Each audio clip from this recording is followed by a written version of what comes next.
Bihar elections की सरगर्मी अब तेज़ हो चुकी हैं। धीरे धीरे वो दिन भी आ जाएगा जिस दिन पहला मतदान होना है, यानी कि 6 नवंबर। अब बिहार में 2 फेज में इलेक्शन हो रहे हैं, एक 6 नवंबर को, फिर 11 नवंबर को, और रिजल्ट 14 नवंबर को आएंगे। इस बीच ये भी समझ लेते हैं कि किन किन पार्टी के बीच में मुकाबला है।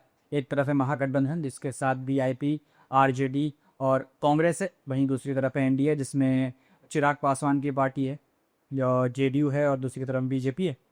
ये दो गठबंधन मेन माने जा रहे हैं, लेकिन ट्विस्ट है इन दोनों के बीच में भी कि प्रशांत किशोर की जनसुराज जिस तरीके से सामने आई है, और पहले माना जा रहा था कि वो इतना असर नहीं डालेगी, लेकिन जिस तरीके से प्रशांत किशोर को सब जानते हैं, अ, कई बार उन्होंने ये भी कहा है कि हम बीच मझधार में नहीं लटकने वाले, या फिर हम 10 सीटें या 5 सीटों तक सीमित रह जाएंगे। अगर ऐसा नहीं हुआ तो हमारा परफॉर्मेंस 150 सीटों तक भी जा सकता है। उन्होंने बीच की बात को नकारते हुए कहा है कि या तो आर या तो पार का मामला होने वाला है। वहीं महागठबंधन की बात करें तो महागठबंधन ने हाल ही में तेजस्वी यादव को सीएम फेस कंफर्म कर दिया है, और साथ ही वीआईपी चीफ यानी विकासशील इंसान पार्टी के चीफ हैं मुकेश सहनी, उनको भी डिप्टी चीफ मिनिस्टर का फेस बनाया है, और साथ में ये भी कहा कि और भी डिप्टी चीफ मिनिस्टर्स हो सकते हैं। वहीं दूसरी तरफ एनडीए की अगर बात करें तो इसमें अभी थोड़ा कन्फ्यूजन नज़र आ रहा है, क्योंकि चिराग पासवान ने बोला था कि जीतने के बाद तो विधायक दल तय करेगा कि कौन सीएम होगा, लेकिन पीएम मोदी की रैली में भी ये बात सामने आई थी। उन्होंने भी कहा था कि हम नीतीश कुमार के नेतृत्व में ये चुनाव लड़ रहे हैं, और जहाँ तक है अगर सब कुछ ठीक रहा तो नीतीश कुमार ही मुख्यमंत्री बनेंगे। अब अगर बात करें सीटों की, तो कुल मिला के इस हिसाब से देखा जाए तो 243 सीटें हैं। महागठबंधन ने कई सीटों पर पेच फंसा है।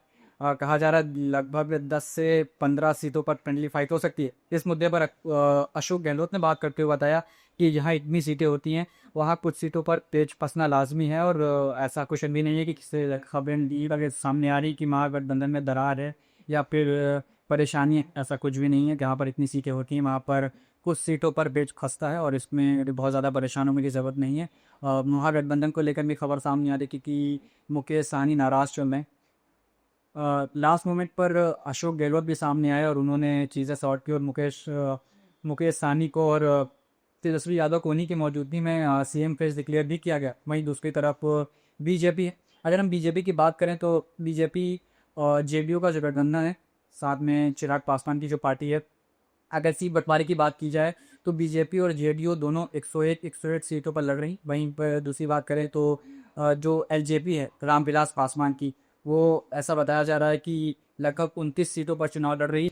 वहीं जो दूसरी सहयोगी पार्टियां हैं जैसे कि हम हैं और आरएलएम हुई, वो दोनों 6-6 सीटों पर लड़ती हुई नजर आई। जीतन राम मांझी इस मामले में काफ़ी नाराज नजर आए। उन्होंने कहा कि हम अभी भी एनडीए के साथ हैं। कई बयानों में भी वो संतुष्ट दिखाई नहीं दिए कि वो 6 सीटों पर संतुष्ट हैं, ऐसा लगा नहीं। उन्होंने बयान भी दिया कि हम संतुष्ट नहीं, पर हम एनडीए के साथ हैं और प्रधानमंत्री नरेंद्र मोदी के नेतृत्व में हम रहेंगे।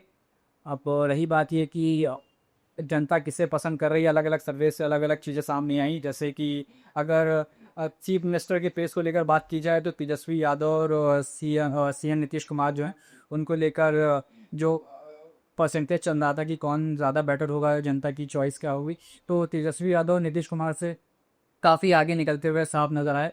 वहीं प्रशांत किशोर चौंकाने वाला चेहरा थे, और जन सुराज के जो संस्थापक है प्रशांत किशोर को लेकर लोगों की राय है कि वो भी सीएम, उनको भी सीएम बनना चाहिए। और नीतीश कुमार के बाद जो तीसरा फेज जो कहा जा रहा था कि जो जल्दी से जनता पसंद कर रही है, वो थे प्रशांत किशोर। अब देखना ये कि जनता क्या फैसला देती है 14 नवंबर को। फिलहाल अगर महागठबंधन की बात की जाए तो महागठबंधन ने जल्दी जल्दी जैसे खबरें सामने आ रही कि अपनी चीज़ें सॉर्ट की हैं। वही बीजेपी भी और नीतीश कुमार के नेतृत्व में चुनाव लड़ेगी, और प्रधानमंत्री मोदी भी हाल ही में रैलियां करते नजर आए। अब देखना ये कि 14 नवंबर को नतीजा क्या आता है।